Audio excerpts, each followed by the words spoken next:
Olá, eu sou o professor Evandro Ramos, seu curso técnico em enfermagem. Estamos trabalhando aqui juntos a disciplina Enfermagem em Centro Cirúrgico Central de Materiais de Esterilização. Nesta aula vamos abordar o item 1.8 do seu material e vamos falar sobre os tipos de anestesias. Até aqui você já compreendeu uma dinâmica geral sobre o centro cirúrgico, a estrutura física, a equipe, funcionamento, a articulação também do trabalho em equipe do circulante com o instrumentador, os tempos cirúrgicos e nesse sentido vamos entender então um apoio que a gente vai dar literalmente como circulante ao médico anestesista e entender os tipos de anestesia, ok? Vamos lá.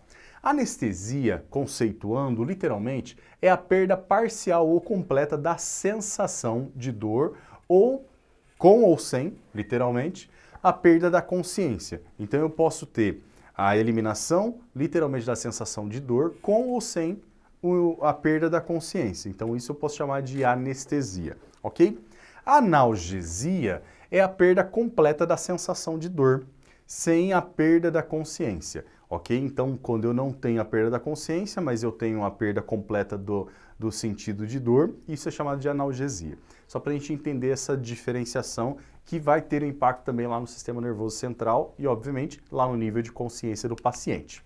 Bom, as anestesias, elas são classificadas em, primeira, geral, ok? Que considera-se anestesia geral a capacidade, literalmente, que os anestesistas têm de bloquear toda a sensibilidade do corpo, ok? Então, qualquer tipo de sensibilidade do corpo, o médico anestesista consegue fazer o bloqueio, tá bom? E esse bloqueio, quando eu anestesio literalmente o corpo todo, é chamado de anestesia geral, tá bem?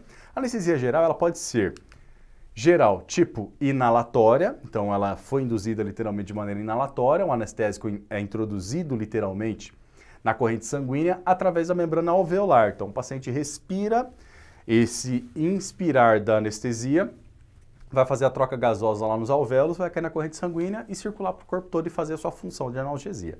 Ok? Nesse sentido, então, cair na corrente sanguínea, ela é geral porque ela chega até os tecidos de maneira em geral e a sua concentração no cérebro ela determina a profundidade da anestesia. Então, às vezes pode o médico anestesista colocar uma dosagem de acordo com o peso, altura, estatura desse paciente e, obviamente, no meio da cirurgia ele ter um reflexo de acordar.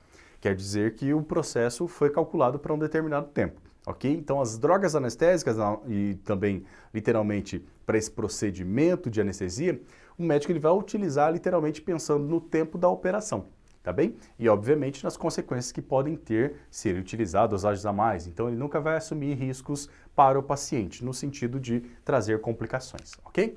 Pode ser também, além de inalatória, a geral, pode ser também endovenosa, onde o agente literalmente anestésico ele vai ser introduzido literalmente direto na corrente sanguínea.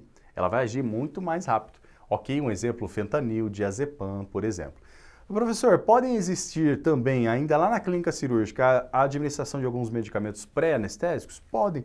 Às vezes o médico anestesista ele pode visitar esse paciente anteriormente da cirurgia e visualizar que o paciente está muito ansioso, que está, por exemplo, com algum tipo de distúrbio emocional um pouco exacerbado, e ele pode já prescrever uma droga pré-anestésica para diminuir literalmente esses distúrbios que possam porventura estar acontecendo e ajudar no procedimento literalmente que vai ser feito posteriormente na cirurgia. Cuidado de enfermagem com essa anestesia geral. Receber o paciente cordialmente, é bastante importante isso. Posicionar a veia calibrosa, então é bastante importante eu ter pelo menos um acesso venoso. Na prática, a gente sempre faz 2 acessos venosos dependendo do nível de urgência desse paciente, ok? Aferir sinais vitais, é bastante importante a gente fazer a monitorização de sinais vitais, embora esse paciente esteja monitorado com um carro de anestesia, literalmente a gente tem que acompanhar esses sinais vitais que são importantes. Permanecer ao lado do paciente a fim de dar-lhe segurança e conforto até o momento que ele literalmente durma pelo processo de anestesia. Contê-lo se necessário, é bastante importante fazer essa orientação para evitar, por exemplo, conter esse paciente.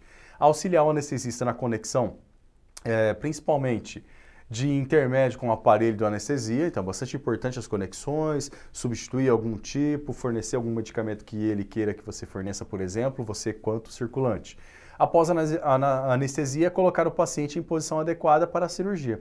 Então foi feita, obviamente, a anestesia, você ajudou no posicionamento, por exemplo, o anestesista fez a anestesia, exemplo, uma hack, e aí logo em seguida a gente já posiciona o paciente na posição cirúrgica, por exemplo, mais adequada. Colocar a placa literalmente dispersiva do bisturi elétrico para poder facilitar já o processo.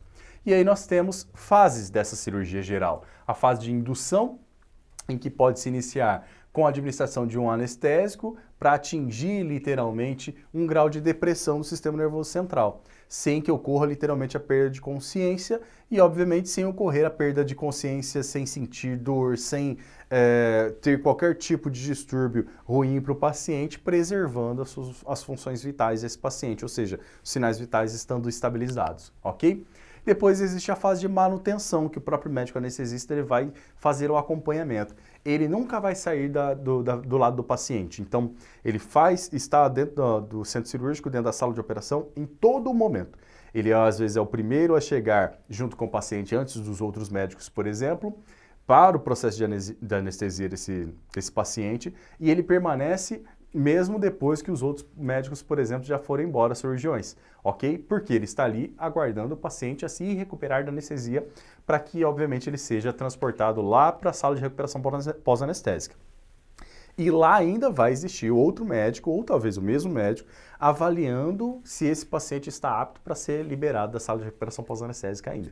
Então, dentro do centro cirúrgico, ele tem acompanhamento médico também, em todo o tempo, obviamente, que esse paciente esteja lá, ok? Então, a manutenção é quando, literalmente, mantém o sistema nervoso central deprimido. Então, sempre vai ser utilizado mais uma dosagem de manutenção, né, de analgesia, para justamente manter esse paciente anestesiado. Ocorre também a administração de doses complementares àquela dose inicial de anestesia que foi feita. Pode existir algumas complicações, como vômito, parada cardíaca, broncoespasmo, obstrução das vias aéreas, né, uma excitação do sistema nervoso e também sinais de choque. Por isso que é importante eu ter toda essa monitorização médica. E existe ainda a anestesia regional, ok? Por regiões do nosso corpo, literalmente. Então, considera-se a capacidade que o anestésico tem de bloquear a sensação de dor, literalmente, na raiz ou no tronco do nervo que afeta aquela região inteira. Então, ele pode fazer anestesia literalmente de um braço, de outro braço, só da área inferior do corpo, por exemplo, ok? Só de uma perna. E, literalmente, nesse sentido, ela é chamada de anestesia regional, tá bem? Pode ter também uma subclassificação chamada de bloqueio raquidiano, onde o agente anestésico ele é injetado literalmente dentro do espaço subaracnoide, lá dentro da coluna vertebral, tá bem? E aí dessensibilizando as raízes nervosas raquidianas. E aí nós temos aquela cirurgia hack, a anestesia tipo hack, por exemplo, onde o paciente ele está totalmente anestesiado da cintura para baixo, ok? O bloqueio local é a anestesia local, literalmente, que deprime os nervos superficiais e interfere no processo, literalmente, de condução do sistema nervoso. Então, eu posso ter também um tipo de anestesia local. Vai fazer uma incisão, vai fazer uma sutura, por exemplo, de um corte, e aí faz-se a anestesia local para justamente não perder aquela sensibilidade local e poder fazer a sutura, por exemplo. Então, existem vários procedimentos como esse, tanto no centro cirúrgico, que é menos comum, mas também no pronto-socorro, que é bastante mais comum, ok? Bom, falamos nessa aula, o item 1.8 do seu material, sobre os tipos de anestesia. Espero que você tenha compreendido essas diferenciações. Nós temos sim um papel importante também no acompanhamento do paciente, como circulantes, por exemplo, dentro do centro cirúrgico, para esse processo de acompanhamento também desse paciente. Nós podemos também trabalhar como técnicos auxiliares dentro da sala de recuperação pós-anestésica. E nesse sentido é importante eu entender qual foi o tipo de cirurgia que esse paciente teve para justamente prestar o cuidado mais adequado, ok? Na sala de recuperação pós-anestésica. Muito obrigado pela sua atenção e eu aguardo você na próxima aula.